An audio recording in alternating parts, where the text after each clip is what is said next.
Okay बेटा, next जो topic है हमारा वो है अनामोलस बिहेवियर ऑफ नाइट्रोजन।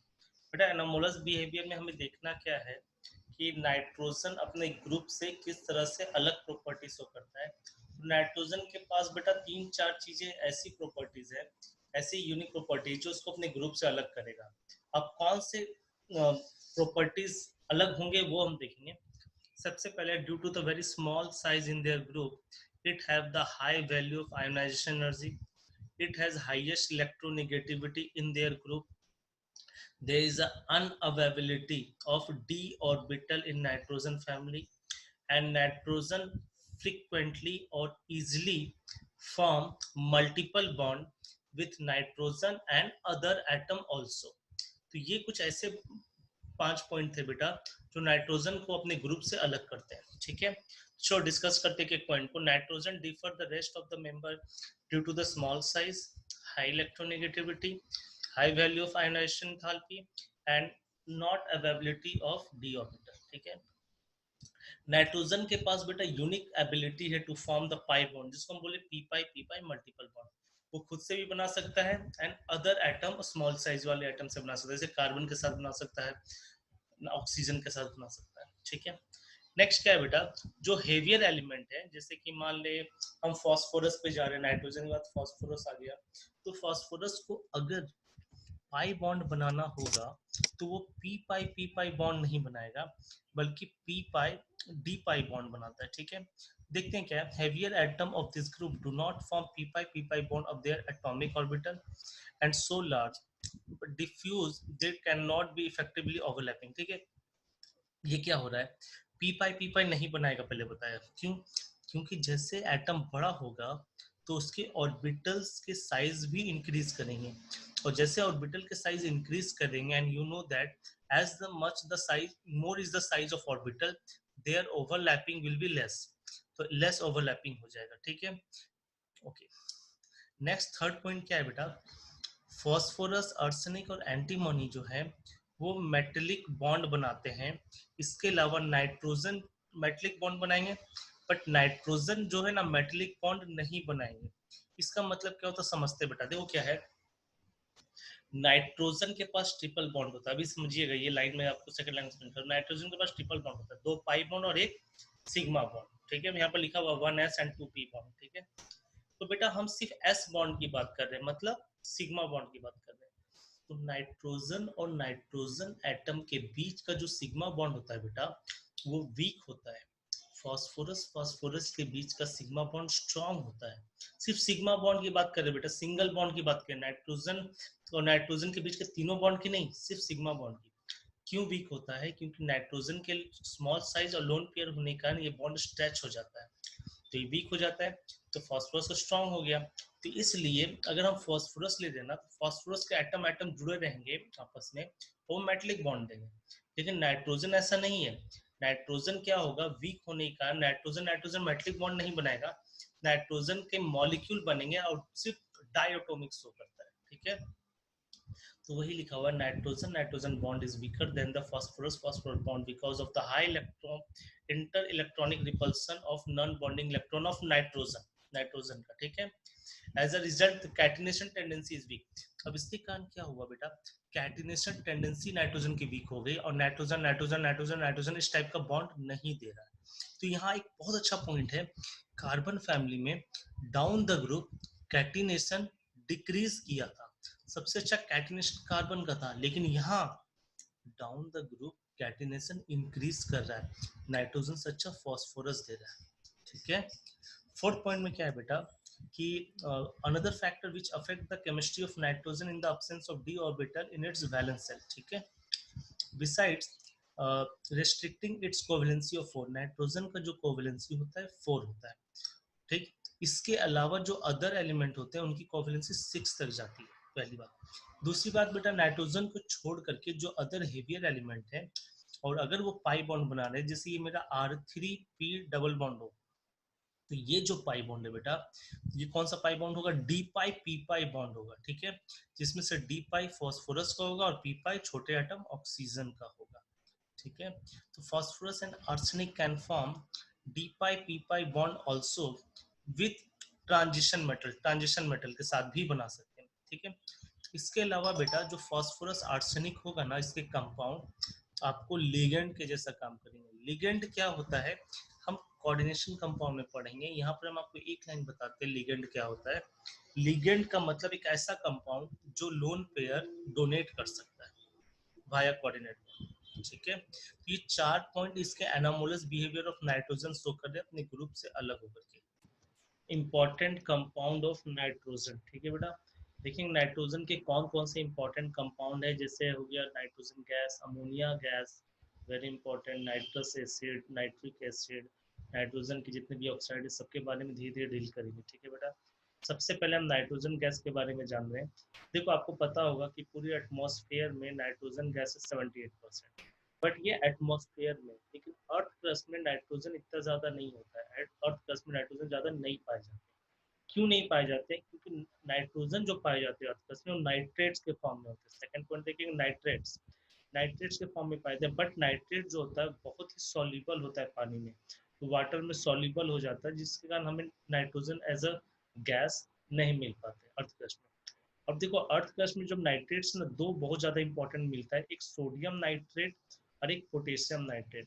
जिसमें सोडियम नाइट्रेट का जो बेटा कॉमन नेम है ना चाइल्ड साल्टपीटर, और पोटेशियम नाइट्रेट का इंडियन साल्टपीटर, ये दोनों आपको याद रखने, ठीक है। इसके अलावा जो है नाइट्रेट ज्यादा इंपॉर्टेंट नहीं है।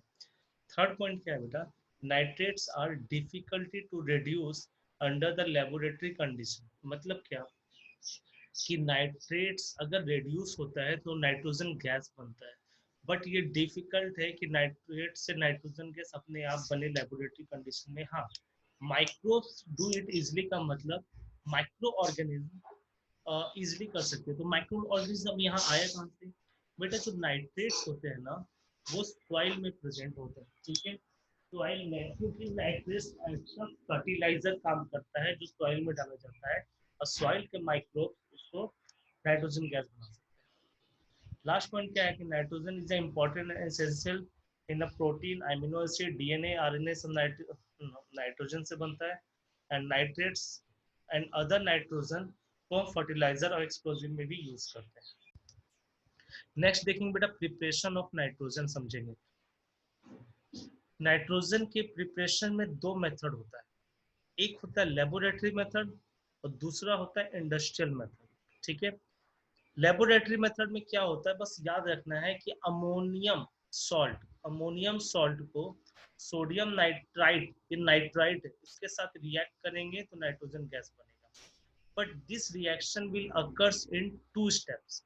ये रिएक्शन 2 स्टेप में हो, कैसे देखो, अमोनियम क्लोराइड को सोडियम नाइट्रेट से किए तो बना क्या, ammonium nitrate nitrite ammonium nitrite. Ammonium nitrite को गर्म किए तो नाइट्रोजन गैस बना। तो मैं आपको एक बहुत ट्रिक दे रहा हूँ याद करने के लिए, देखो कैसे। जब अमोनियम के सॉल्ट को जिसमें जो सॉल्ट का एनायन होगा, जैसे देखो NH4NO2, NH4NO2 अमोनियम का सॉल्ट है जिसमें एनायन का NO2, ठीक।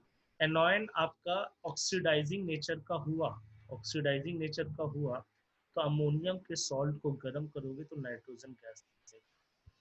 तो अब ये देखो, जैसे मान ले NH4Cl, अगर NH4Cl को डायरेक्ट गर्म करते तो ये NH3 गैस निकलेगा। तो ये दोनों डिफरेंस है बेटा, ये हम आपको अभी और डिटेल में बताएंगे कि किस अमोनियम के सॉल्ट को कब नाइट्रोजन गैस निकलेगा, कब अमोनिया गैस निकलेगा। तो ये अभी तक मैंने आपको बताया preparation of nitrogen in a laboratory method. बेटा देखो लास्ट में क्या था कि हमको नाइट्रोजन गैस बनाना था, ठीक है। तो डायरेक्ट आप है ना अमोनियम सॉल्ट को गर्म करके बना सकते हो, बट अमोनियम सॉल्ट के साथ एनायन कैसा होगा उस पर डिपेंड करता है। अगर एनायन आपका रिड्यूसिंग एजेंट वाला रहा, खुद को ऑक्सीडाइज करने वाला रहा, जैसे Cl- खुद को ऑक्सीडाइज करेगा किसी में भी रिएक्शन में, तो उसको आप गर्म करोगे तो नहीं बनेगा नाइट्रोजन गैस। लेकिन ऑक्सीडाइजिंग एजेंट वाला रहा, खुद को रिड्यूस करने वाला रहा, जैसे NO2-, तो वहां से आपको N2 गैस मिलता है। इसको हम लाइन को हम आगे भी एक्सप्लेन करेंगे, ठीक है बेटा। चलो नेक्स्ट हम देखते हैं प्रिपरेशन में बेटा, यहाँ समझेंगे फिर से आपका अमोनियम सॉल्ट है, देखें बस ये याद रखें, अमोनियम सॉल्ट फिर से आपका आया है, ठीक है, अमोनियम सॉल्ट फिर से है, इसमें अमोनियम सॉल्ट में फिर से जो एनायन है ना वो ऑक्सीडाइजिंग एजेंट है। ऐसे पता चल रहा है कि यहाँ पर आप क्रोमियम निकालोगे ना तो अपने मैक्सिमम ऑक्सीडेशन स्टेट पे आपको मिलेगा। तो खैर ये अपने ऑक्सीडाइजिंग एजेंट है, तो उसको गर्म करोगे तो नाइट्रोजन गैस मिल जाएगा। तो एक याद हो गया, अमोनियम सॉल्ट जिसमें एनायन ऑक्सीडाइजिंग एजेंट होगा, तो वहां पर उसको गर्म करेंगे तो नाइट्रोजन गैस लिबरेट होगा, ठीक है। नेक्स्ट वेरी इंपॉर्टेंट, अगर हमको pure form of nitrogen gas liberate करना, pure form of nitrogen gas, तो बेटा हम अजाइड अजाइड एक सॉल्ट होगा उसको गर्म करेंगे तो नाइट्रोजन गैस मिलेगा। ये बेटा अजाइड होता है N3 को बोलते हैं, ठीक है। ये बेरियम अजाइड या Ba के ऊपर +2 और N3 के ऊपर -1 होगा। ये बेरियम अजाइड को गर्म किए तो नाइट्रोजन गैस मिला। ये सोडियम अजाइड Na+N3-, इसको जब हीट करेंगे तो आपको नाइट्रोजन गैस मिलेगा और दोनों केस में मेटल एज इट इज अलग हो जाएगा। तो अगर प्योर फॉर्म लेबोरेटरी में नाइट्रोजन बनाना है तो उसके अजाइड को हीट करना पड़ेगा, मेटल अजाइड को हीट करना। अब बेटा जब हम लेबोरेटरी मेथड देख लेंगे तो हम इसके बाद इंडस्ट्रियल मेथड में हम large amount of nitrogen gas को प्रिपेयर करेंगे, ठीक है। तो नेक्स्ट इंडस्ट्रियल मेथड को डील करते हैं बेटा, कि इंडस्ट्रियल मेथड में देखो एक होता है फ्रैक्शनल डिस्टिलेशन मेथड। क्या होता है, एक प्रोसेस होता है जिसमें एयर को एक चैम्बर में डाल के हम कूल करते हैं। एयर में बेटा ऑक्सीजन गैस भी है, नाइट्रोजन गैस भी है, कार्बन डाइऑक्साइड गैस भी है, तो सारे गैसेस हैं मिक्सचर का, लेकिन हर गैस का अपना लिक्विफिकेशन टेम्परेचर अलग अलग होता है। तो एक पर्टिकुलर टेम्परेचर पे, जिस टेम्परेचर पे नाइट्रोजन गैस लिक्विड होगा उसको अलग कर लेंगे, बाकी गैस अलग हो जाएंगे, तो उसको बोलते हैं फ्रैक्शनल डिस्टिलेशन। नेक्स्ट क्या है बेटा, ये भी इंपॉर्टेंट है आपका, मैंने आपको प्रोड्यूसर गैस बताया था, it is a mixture of carbon monoxide and nitrogen gas. Producer gas को बेटा आप मेटल ऑक्साइड के साथ पास करेंगे, देखो क्या है, when the mixture of carbon monoxide and nitrogen gas is passed over heated copper oxide, metal oxide से पास करेंगे तो कॉपर ऑक्साइड क्या करेगा, सीओ को ऑक्सीडाइज कर देगा CO2 में, ठीक है, और नाइट्रोजन गैस को एज इट इज छोड़ देगा। तो अब वहां पर दो गैस का मिक्सचर आ गया, CO2 और N2। अब CO2 को बेटा हम कोई अल्कली मेटल या कोई ऐसा मेटल डाल देंगे जिसके साथ बहुत स्टेबल कार्बोनेट बना देगा, जैसे हमने सोडियम डाल दिया, तो वहां पर सोडियम क्या करेगा, कार्बन डाइऑक्साइड के साथ सोडियम कार्बोनेट बना देगा और नाइट्रोजन गैस ही गैस बच गया। अब गैस को हम अलग कर लेंगे, तो विच CO2 which is absorb in alkalis and nitrogen remain which is collected in a gas cylinder. तो ये बेटा उसका इंडस्ट्रियल मेथड है प्रिपरेशन करने की।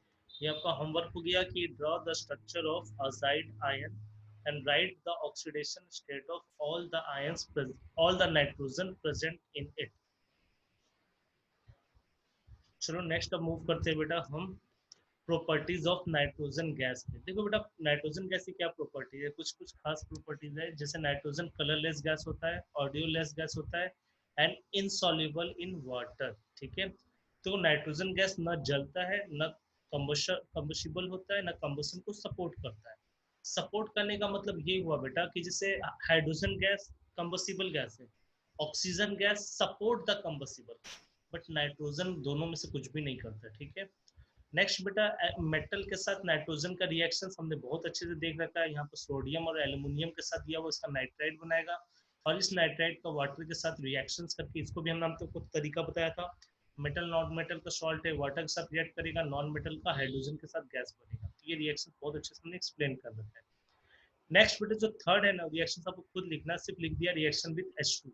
आप क्या लिखेंगे, नाइट्रोजन और हाइड्रोजन का रिएक्शन से बनेगा आपको पता है अमोनिया, आप डाल देंगे यहाँ पर एक आयरन कैटलिस्ट और मोलिब्डम, इसको हम लिखते हैं कैपिटल M और small o, molybdenum as a promoter. Molybdenum promoter क्या होता है हम आपको बता रहे हैं बेटा, कैटलिस्ट आपको समझ में आना, ठीक है, जो रेट ऑफ रिएक्शंस को चेंज कर देता है, बढ़ा देता है या घटा देता है। प्रोमोटर्स वो होता है जो कैटलिस्ट के वर्क को इनहेंस करता है, कैटलिस्ट के काम को इनहेंस करेगा, ठीक है। कैटलिस्ट को आपने डाल दिया और उसको भी इनहेंस करने के लिए कुछ आप जो सब्सटेंस डाले हो, दैट इज कॉल्ड प्रोमोटर। जो नेक्स्ट रिएक्शन से बेटा क्या है कि नाइट्रोजन का और ऑक्सीजन का रिएक्शन है, ठीक है।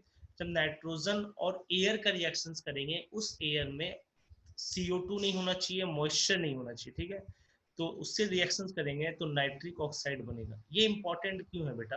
क्योंकि नाइट्रोजन ऑक्सीजन के दुनिया भर के ऑक्साइड बनते हैं, ठीक है, बहुत 5 तरह के ऑक्साइड बनते हैं, उसमें से ये सिर्फ नाइट्रिक ऑक्साइड बनाने का तरीका है। The air is free from CO2 and moisture, then nitrogen form करेगा nitric oxide, but this is a endothermic reaction, ठीक है। नेक्स्ट रिएक्शन बेटा, इसमें मैं आपको पहले ही बताया था, कैल्शियम कार्बाइड के साथ। देखो कैल्शियम कार्बाइड के साथ N2 का रिएक्शन करेंगे तो बनेगा कैल्शियम साइनामाइड CaCN2, जिसको नाइट्रोलियम बोलते हैं। इसके अलावा बेटा जो कैल्शियम फैमिली में ग्रुप 2 का एलिमेंट है कैल्शियम, और बेरियम भी ग्रुप 2 का एलिमेंट है। यहाँ है बेरियम कार्बाइड, तो बेरियम कार्बाइड को नाइट्रोजन स्टार्ट करेंगे तो ये बनेगा बेरियम साइनाइड, ये CN का हॉल ट्वाइस है, इसको बोलते हैं साइनाइड, CN- साइनाइड आयन, तो साइनाइड, लेकिन कैल्शियम के साथ कैल्शियम साइनामाइड। तो this is the very important, 5 में से सबसे ज्यादा इंपॉर्टेंट रिएक्शन 5th वाला है बेटा, ठीक है। कैल्शियम साइनामाइड के एक सीरीज रिएक्शन है कि कैल्शियम साइनामाइड को जब हम वाटर के साथ रिएक्ट करेंगे ना तो हाइड्रोजन अमोनिया गैस प्रोड्यूस होगा। ये होगा कैसे बेटा, मैं बताऊँ। आपका कैल्शियम साइनामाइड CaCN2 एक फर्टिलाइजर है, तो फर्टिलाइजर को आप डालोगे सॉइल में, ठीक है, तो और उसमें जब वाटर डालोगे, पानी से सींचते हैं, जब H2O डालते हैं, वाटर डालते हैं, तो वो सॉइल में क्या होगा, वो कैल्शियम साइनामाइड अमोनिया गैस बनाता है, वहाँ से वो अमोनिया गैस लिबरेट होता है। ये उसका पूरा प्रोसीजर ऑफ द रिएक्शन है। आप बेटा CaCN2 के नीचे लिखेंगे कैल्शियम साइनामाइड, और BaCN होल ट्वाइस के नीचे लिखेंगे barium cyanide. Next we deal with the next compound ammonia. Ammonia के बारे में पढ़ेंगे बेटा, अमोनिया पहले बनता कैसे, ठीक है। देखो लेबोरेटरी मेथड है क्या, अमोनियम सॉल्ट, अमोनियम सॉल्ट को बेस के साथ रिएक्ट करो, चाहे देखो बेटा NaOH आपका बेस है, और कैल्शियम ऑक्साइड ये भी बेसिक ऑक्साइड है, ठीक है। अमोनियम सॉल्ट को जब आप बेस के साथ हीट करेंगे ना तो अमोनिया गैस निकलता है। यहाँ भी देखो बेटा अमोनियम सल्फेट है, बेस के साथ हीट कर रहे हैं तो अमोनिया गैस निकलता है। आपको क्या करना है, यहाँ पर लिखना by the action of any base और अल्कली ऑन अमोनियम सॉल्ट। तो आप इसको थोड़ा ऐसे भी लिख सकते हो बेटा, ये तो आपको मैंने आपको पॉइंट समझा दिया। When we heated the ammonium salt with base it liberate ammonia gas. ये आप अपने स्टेटमेंट अपने हिसाब से लिखो, वरना जैसे लिखा हो वैसे लिख लो, तो आपको थोड़ा सा और इजी हो जाएगा याद करने के लिए। This is a general method and is use to test the ammonium salt. तब अमोनियम सॉल्ट को टेस्ट करने का भी ये मेथड, इसको बेटा देखो मैंने जानबूझ के हाईलाइट कर दिया है, क्योंकि आपको ये अगर पूछा अमोनियम सॉल्ट को टेस्टिंग का मेथड क्या है, तो अमोनियम सॉल्ट को बेस के साथ अल्कली के साथ जब हम हीट करेंगे तो अगर अमोनिया गैस निकला तो this is the method to test the ammonium salt, ठीक है। नेक्स्ट बेटा क्या है, एल्यूमिनियम नाइट्राइड है, तो ये आपको पता है एल्यूमिनियम नाइट्राइड है, H2O डाल दिए तो एल्यूमिनियम का हाइड्रोक्साइड और अमोनिया गैस बनेगा, लेकिन हम बेसिक मीडियम में डालते हैं by the hydrolysis of ammonium nitride या Mg3N2, कोई भी आप बेटा नाइट्राइड है, आप उसको H2O डालोगे ना तो आपको नाइट्रोजन गैस मिल जाएगा, ठीक है। बेसिक मीडियम डाला तो इसको एल्यूमिनेट बना दिया, लेकिन आप सिंपल भी वाटर डालते ना तो भी आपका अमोनिया गैस बन सकता था। मैग्नीशियम नाइट्राइड, इसका आप चाहो तो खुद से लिख लेना कि वाटर के साथ ये भी जाएगा तो मैग्नीशियम का हाइड्रोक्साइड और अमोनिया गैस बनेगा, ठीक है। तो बेटा आप पहले फिलहाल नेक्स्ट बेटा मेथड क्या है, देखो अमोनिया गैस कैसे कैसे इवॉल्व हो सकते हैं, या अमोनिया गैस का कैसे कैसे रिएक्शंस हो सकते हैं, ठीक है। The ammonia evolve is pass through a quick line. Next बेटा देखो क्या है कि अमोनिया गैस का रिएक्शंस कहाँ कहाँ हो रहा है, कि ammonia evolve is pass through, जो अमोनिया इवॉल्व मतलब अमोनिया जो बना है उसको क्विक लाइम के साथ पास किए गए, ठीक है। तो आपका क्या क्या रिएक्शन है, ठीक है, वो देख रहे हैं। और अमोनिया गैस को बाकी जैसे CaCl2 P2O5 ये सब है ना बेटा डिहाइड्रेटिंग एजेंट है, कंसंट्रेटेड H2SO4 ये क्या है, डिहाइड्रेटिंग एजेंट है। मतलब अगर इसको वाटर मिलता ना तो ये सारा हाइड्रेटेड बन जाएगा, सारा हाइड्रेटेड बन जाएगा। तो ये डिहाइड्रेटिंग एजेंट को अगर अमोनिया से पास कर दें तो क्या होगा, तो CaCl2 का अमोनिया से पास किए तो अमोनिएटेड बना दिया, जैसे मैंने अभी बताया कि अगर H2O के साथ पास करते तो CaCl2 डॉट H2O बना देता था 2H2O करके या 6H2O करके, तो इसी तरह ये अमोनिएटेड बना दिया। लेकिन कुछ रिएक्शंस जाएंगे, P2O5 अमोनिया के साथ बेटा फॉस्फेट बनाया, एक रिएक्शन सॉल्ट बनाया, बात समझ में आ रहा है। यहाँ P2O5 एसिडिक ऑक्साइड काम किया है और अमोनिया बेसिक का नेचर का काम किया, ठीक है। H2SO4 फिर से आपका डिहाइड्रेटिंग एजेंट है, अमोनिया के साथ रिएक्ट करके सॉल्ट बना दिया, एसिड बेस का रिएक्शन हो गया। अमोनिया बेस इसलिए है क्योंकि वो लुईस बेस से लोन पेयर डोनेट करेगा, इसके पास लोन पेयर होता है, तो ये सॉल्ट बना दिया, ठीक है। CaO कैल्शियम ऑक्साइड, जैसे वाटर के साथ कैल्शियम हाइड्रोक्साइड बना दिया। ये बेटा आपको एक जो दिया है ना CaO डिहाइड्रेटिंग एजेंट है, वो बताना चाह रहा, तो यहाँ पर अमोनिया के साथ CaO रिएक्शंस नहीं देगा। तो CaO प्लस H2O का रिएक्शन मत शो करना, वो खाली आपको कंफ्यूज करने के लिए हो जाएगा कि यहाँ पर H2O का रिएक्शन क्यों हो गया, ठीक है। यहाँ अमोनिया की रिएक्शन नहीं देगा, आपको 3 रिएक्शन प्रीफर करने हैं। कैल्शियम क्लोराइड अमोनिएटेड दे दिया, बाकी अगर एसिड के साथ रिएक्ट किए, जैसे H2SO4 एसिड के साथ एक सॉल्ट बनाया है और P2O5 भी एसिड के साथ रिएक्ट किए तो एक सॉल्ट बनाया है, ठीक है। नेक्स्ट बेटा क्या है, अमोनिया से है ना, देखो एक यूरिया एक फर्टिलाइजर होता है जिसका नाम है यूरिया, ठीक है। वहां से भी अमोनिया गैस निकलता है, कैसे निकलता है समझते हैं। NH2CO NH2 एक यूरिया होता है, ठीक है। यूरिया को जब वाटर के साथ रिएक्ट करते हैं ना तो अमोनिएटेड कार्बोनेट बनता है NH4 2CO3। और ये बेटा इंपॉर्टेंट रिएक्शन जो बताने जा रहा हूँ कि अमोनिएटेड कार्बोनेट रिवर्सिबल रिएक्शन देता है और अमोनिया गैस प्रोड्यूस करता है।